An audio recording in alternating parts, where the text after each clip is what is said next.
Setelah itu, ada satu pertanyaan buat saya, dan saya minta maaf, dan buat penonton juga saya minta maaf. Gunanya apa sih orang menghafal Al-Quran? Aku rasa tujuannya itu menghidupkan tradisi aja sih. Sekarang Quran sudah dibukukan. Mungkin ada miliaran cetak Al-Quran di seluruh dunia di ini. sana. Benar, termasuk versi digital. Akan mudah sekali mendeteksi kepalsuan Quran. Anda setuju nggak kalau saya katakan bahwa kalau gitu, sekarang tuh menjadi tidak relevan lagi atau tidak menjadi sebuah kebutuhan yang prioritas untuk memiliki para penghafal. What is the purpose? Apa manfaatnya bahwa ada banyak orang di Indonesia ini, di seluruh dunia, menghafalkan Al-Quran? Ya, aku setuju. Itu makanya aku ingin menyanggah opini Bang Ade tentang aku, yang mana Bang Ade bilang aku hafal Quran itu luar biasa. Karena bagiku jadinya itu biasa aja, karena tidak ada manfaatnya. Ini anak-anak kita semua, generasi muda kita hafal Quran, tapi tidak diimbangi dengan wawasan sejarah, nggak diimbangi tentang sastra bahasa Arab. Terus buat apa? Generasi kita ke depannya ya cuma orang-orang yang bisa baca Quran aja, mungkin jago ngedalil gitu. Tapi kan itu bukan literasi yang sesungguhnya. Itu kan literasi yang false. Coba bayangkan ini, kamu duduk di depan laptop, semua informasi ada di ujung jari, mau cari apapun tinggal ketik di Google atau ChatGPT, atau kalian bahkan nggak perlu nginget nomor HP temenmu karena semuanya itu udah tersimpan di kontak di HP. Dunia jadi benar-benar berubah dan teknologi membuat hidup jadi lebih mudah. Tapi ada satu pertanyaan menarik, kalau semua bisa diakses secara digital, kenapa kita masih ingat lagu-lagu lama, puisi, atau bahkan quote-quote di Instagram? Kalau akses informasi sudah cukup, kenapa ada orang yang bisa mengutip Al-Quran secara spontan tanpa harus membuka aplikasi NU online dan membuka Al-Quran? Disinilah letak perbedaan besar yang sering diabaikan, yaitu akses informasi itu berbeda dengan internalisasi informasi. Kamu bisa menemukan sesuatu di internet, tapi apakah itu benar-benar menjadi bagian dari dirimu? Inilah alasan mengapa klaim bahwa menghafal Al-Quran itu sudah nggak relevan di era digital itu sebenarnya bermasalah, dan ini yang akan kita bahas lebih dalam.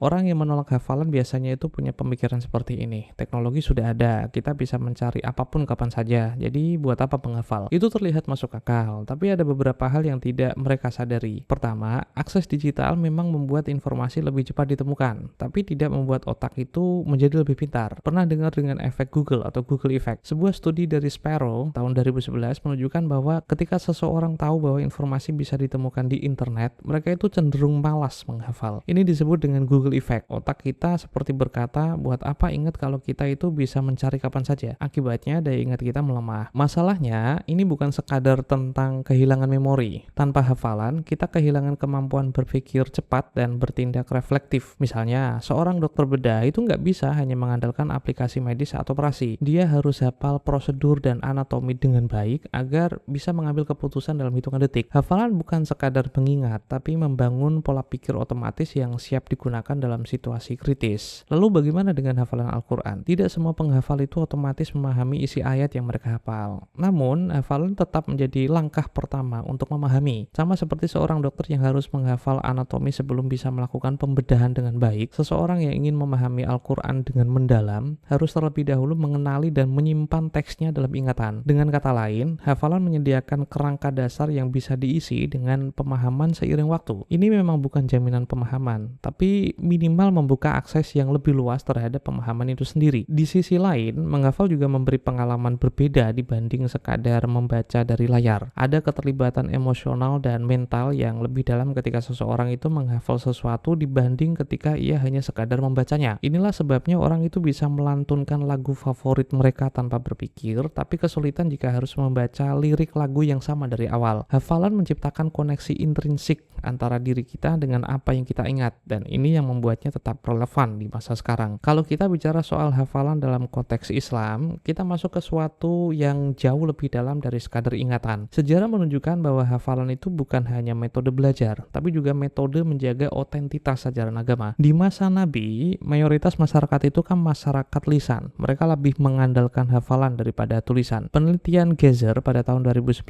itu menunjukkan bahwa bahasa Arab sendiri itu punya struktur yang sangat cocok untuk hafalan, dengan ritme dan pola pola yang memudahkan orang itu untuk mengingatnya. Menurut dugaan, inilah alasan kenapa Al-Quran dihafalkan lebih dulu sebelum ditulis. Tradisi ini terus berlanjut bahkan setelah mushaf resmi itu sudah dikodifikasi. Dalam sejarah Islam, hafalan itu berfungsi sebagai backup teks yang tertulis. Jika ada kesalahan tulisan, para penghafal itu bisa langsung membetulkannya. Dengan kata lain, hafalan adalah bentuk verifikasi ganda yang menjaga keaslian teks suci. Selain itu, hafalan Al-Quran juga memiliki efek psikologis dan spiritual yang kuat. Banyak orang yang menghafal Al-Quran itu melaporkan bahwa mereka merasa lebih fokus, lebih sabar, dan lebih tenang dalam kehidupan sehari-hari. Hal seperti ini tidak mungkin bisa dicapai hanya dengan membaca dari layar HP. Teknologi memang menawarkan akses yang instan, tapi ada satu pertanyaan penting. Jika kita semakin bergantung pada akses digital, apa yang terjadi saat akses itu hilang? Jadi bayangkan suatu nanti tiba-tiba internet mati. Bukan sekadar gangguan sejam dua, tapi pemadaman skala besar yang membuat akses ke data digital itu terputus secara total. Semua dokumen yang tersimpan di cloud NU online, semua aplikasi kitab suci digital, dan semua pencarian Google itu mendadak gak bisa diakses. Dalam situasi seperti ini, apa yang tersisa? Hanya yang sudah tertanam di kepala saja. Ini bukan skenario ekstrim. Sudah banyak contoh kasus di mana orang itu kehilangan akses ke informasi karena situasi darurat seperti itu. Sensor digital di beberapa negara, pemadaman listrik berkepanjangan, atau bahkan perang telah menunjukkan bahwa terlalu bergantung pada teknologi itu bisa menjadi pedang bermata dua. Ini juga berlaku dalam konteks agama. Jika Al-Quran hanya dipahami sebagai teks yang bisa diakses kapan saja, bukan sesuatu yang tertanam di dalam diri seseorang, maka sebenarnya kita itu kan menukar sesuatu yang melekat dengan sesuatu yang lebih rapuh. Kita sering berpikir bahwa selama informasi ada di luar sana, kita akan selalu bisa menemukannya kembali. Tapi kita lupa bahwa akses itu bukan jaminan keberlanjutan. Di era digital seperti ini, data itu bisa dihapus, bisa dimanipulasi, atau bahkan disalahgunakan. Lihat aja bagaimana banyak informasi yang dulu mudah ditemukan di internet, sekarang itu hilang karena perubahan algoritma atau kebijakan platform. Jika kitab suci hanya dijadikan sekadar teks digital tanpa ada yang menghafalnya, apa yang akan menjamin keasliannya? Sejarah telah membuktikan bahwa ketergantungan penuh pada teks tertulis saja bukanlah strategi terbaik dalam menjaga keaslian sesuatu. Ada banyak kasus di mana teks-teks yang penting itu hilang, berubah, atau dimanipulasi ketika hanya bergantung pada dokumen tertulis. Nah, tepat di sini hafalan itu berfungsi sebagai, ya taruhlah seperti backup yang tidak bisa dihapus. Di dunia Islam sendiri, kita bisa melihat bagaimana hafalan itu menjadi faktor kunci dalam melestarikan keaslian Al-Quran. Sejak awal wahyu diturunkan, seperti pendapat mainstream yang kita terima, metode hafalan itu digunakan sebagai sarana utama dalam penjagaan teks suci ini. Bahkan setelah mushaf resmi itu dikodifikasi, hafalan tetap menjadi lapisan keamanan kedua. Jika ada perbedaan dalam manuskrip, para penghafal itu bisa segera memberikan koreksi berdasarkan hafalan mereka. Ini adalah metode yang belum tentu dimiliki oleh banyak peradaban lain yang akhirnya mengalami distorsi dalam teks-teks penting mereka. Ada argumen yang mengatakan bahwa dengan semakin berkembangnya teknologi, risiko kehilangan teks kitab suci sebenarnya berkurang. Aplikasi Al-Quran ada di mana-mana. Salinan digital juga tersimpan dalam berbagai server di seluruh dunia. Tapi ini hanya terlihat aman di permukaan. Kenyataannya, ketergantungan yang terlalu besar kepada teknologi itu membuka peluang bagi distorsi dan penyalahgunaan, karena tidak ada penghafal yang bisa menjamin semua keaslian. Bayangkan jika ada pihak yang memiliki kendali atas distribusi teks digital dan mulai melakukan modifikasi secara perlahan, tanpa ada generasi yang menghafal Al-Quran, pertanyaannya siapa yang akan menyadari perubahan itu? Ini bukan sekadar paranoia, tapi sudah banyak contoh di mana teknologi itu kan dimanipulasi untuk kepentingan tertentu. Ada negara yang bisa kita saksikan itu membatasi akses terhadap literatur keagamaan tertentu. Ada perusahaan teknologi yang mengontrol algoritma pencarian untuk mengarahkan orang ke sumber-sumber spesifik, dan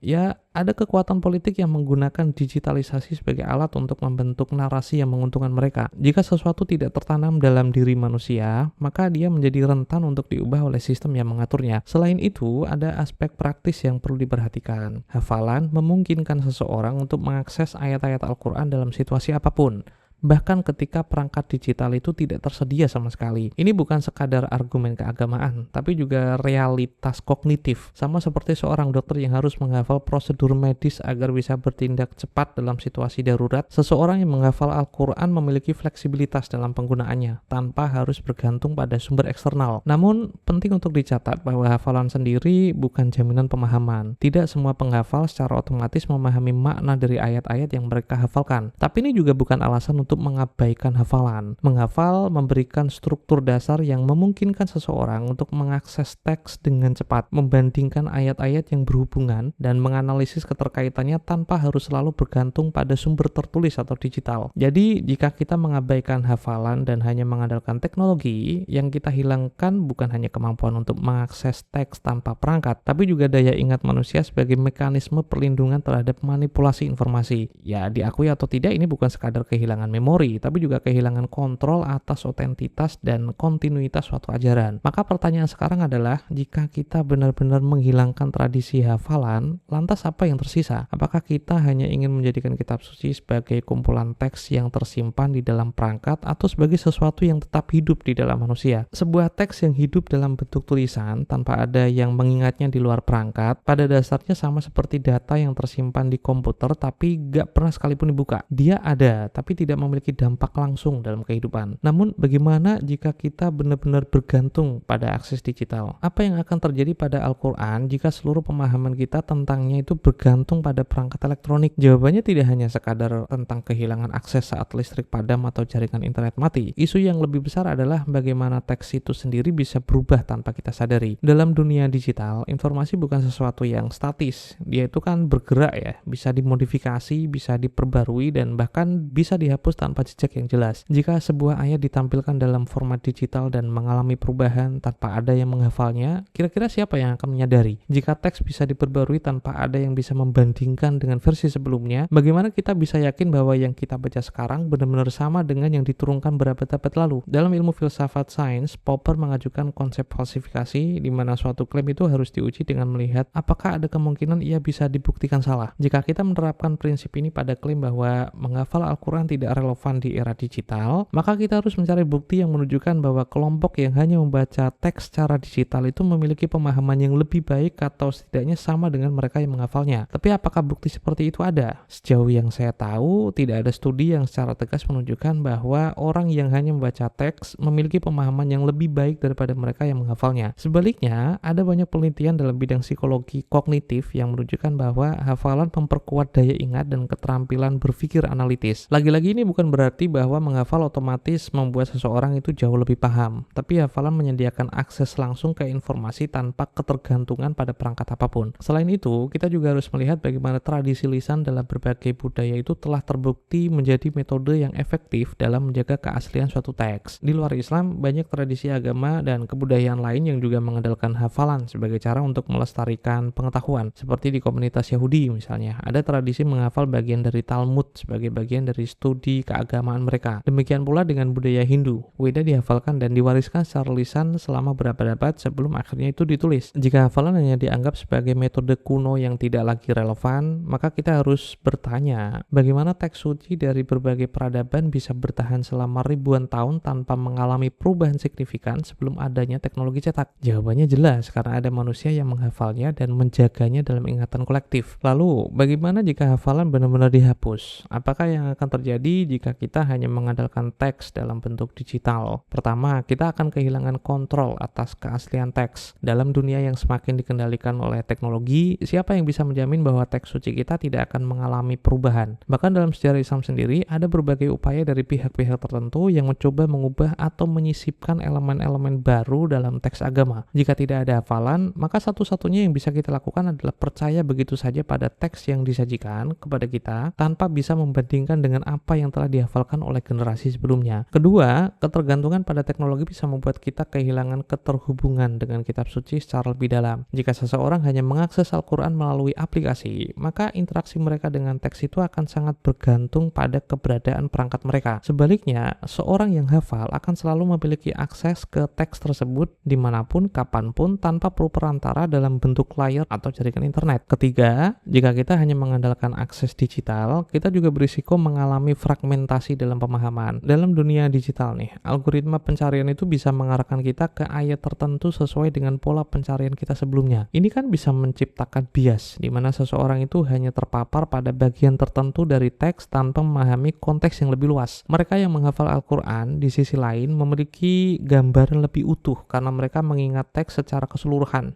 bukan hanya bagian yang muncul dalam hasil pencarian mereka. Jadi kembali ke pertanyaan awal, apakah menghafal Al-Quran masih relevan Jawabannya bukan sekadar ya atau tidak, tapi lebih kepada bagaimana kita melihat nilai dari hafalan itu sendiri. Menghafal bukan hanya soal menjaga teks, tapi juga tentang menjaga akses independen terhadap teks itu sendiri. Ini bukan soal memilih antara teknologi atau hafalan, tapi bagaimana keduanya itu bisa saling melengkapi. Menurut saya seperti itu. Teknologi bisa sangat membantu penyebaran teks secara luas, tapi hafalan akan tetap menjadi perlindungan terhadap manipulasi dan kehilangan akses. Pada akhirnya, pertanyaannya bukan lagi apakah kita perlu menghafal, tapi apakah kita siap kehilangan satu-satunya cara untuk memastikan bahwa teks itu tetap terjaga seperti aslinya. Saya Romal Abbas, ini Perpanjangan Terus, sampai jumpa.